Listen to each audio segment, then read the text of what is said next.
Greetings, viewers. My name is Biggcriddi The Hedgehog, and welcome to Season 2 of the series. And today's review is King Kong vs. Godzilla.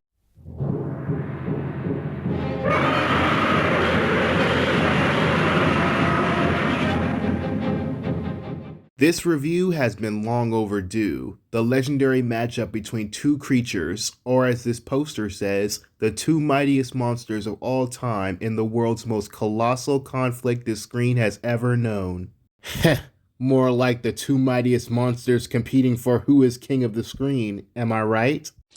Oh, brother, this guy stinks! Let's just get into the history bit.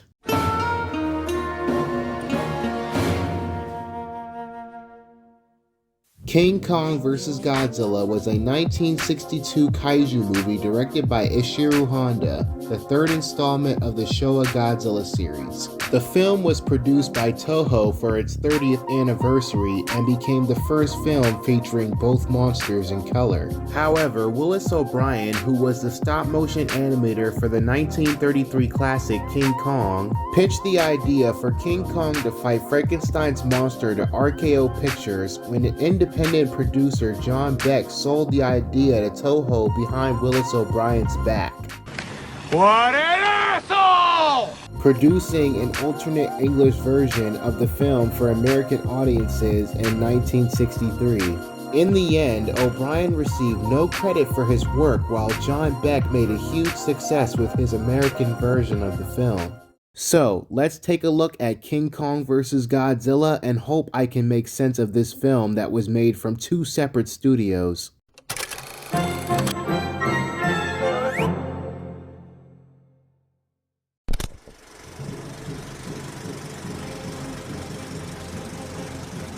Mr. Toho, head of Pacific Pharmaceuticals, learns of red berries which could be a cure for illnesses growing on Faroe Island, which is inhabited by natives who worship a god called Kong. Toho decides to bring back Kong to Japan to gain more publicity, so he sets out an expedition with Sakurai and Furu to bring back the monster and the berries. Meanwhile, a US helicopter spots Godzilla breaking out of an iceberg he was sealed in from the previous movie Godzilla Reigns Again.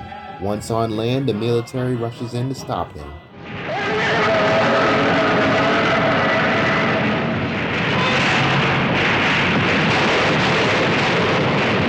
After the military is powerless to stop Godzilla, back on Faroe Island, Sakurai and Furu discover Kong when an octopus attacks the village. Once Kong defeats the octopus, he drinks some of the berry juice and passes out on the spot. As Kong is being transported to Japan, depending on which version you watch, in the American version, the military makes an order for Kong to be taken back to Faroe Island, where Godzilla is currently trying to catch a train, and I mean in a literal sense. Some time passes and Kong starts awakening from the berry juice, so they try blowing him up with the dynamite they had on the raft carrying him, but it didn't work. Soon enough, Kong was loose in Japan as the two monsters square up in the first round. Kong just throws a few boulders at Godzilla before Godzilla overpowers him with his atomic breath. Later on, we see Godzilla moving around some more, where we see him go near an electrical blockade and gets hurt by it, whereas Kong just easily brushes through it. Pay attention to this though, because this is going to be money for him later. As Kong roams around Tokyo, he grabs Fumiko, Sakurai's sister, from a moving train and climbs the diet building for sanctuary. Sakurai then comes up with the great idea to put Kong to sleep using the berry juice. Once Fumiko is safe and out of harm's way, Sakurai then uses the super strong wire that Fumiko's boyfriend Fujita had been developing, carrying Kong off to the finale where Godzilla is spotted on Mount Fuji and then they drop him off to face him once more. The fight goes pretty well in Kong's favor at first, until he does this.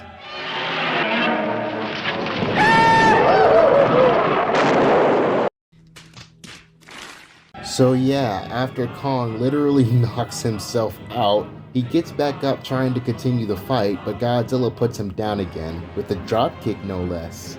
And then comes the moment you have all been waiting for, the electricity thing. So apparently in the film, electricity makes him stronger, basically from what I said earlier about King Kong fighting Frankenstein. But here, Kong just shoots lightning from his fingers. There's even a part when Kong flips Godzilla over his shoulder and shoves a tree down his throat. Anyways, they keep fighting for a bit before destroying Osaka Castle and then falling into the ocean below. The movie ends with King Kong swimming home and Godzilla is nowhere to be found, and the day is saved. The end.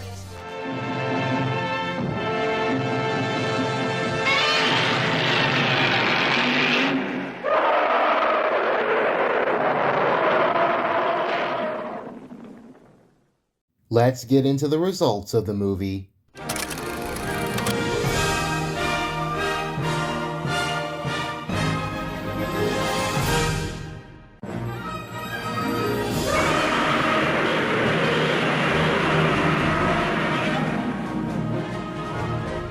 The movie became a national worldwide success in both America and Japan. However, the characters in the movie are very bland to me. Now, I for one much enjoy a lot of monster action as much as the next guy, but when the plot and characters suffer, then the movie as a whole suffers as well. And maybe it has something to do with the two versions, but nevertheless, Kong's suit in this film is fucking horrible, especially in the close-up shots of his face. Good God. Nevertheless, this concludes my first review of Season 2 in 2025. Thank you all for watching. My name is Biggcriddi The Hedgehog. We'll see you next time.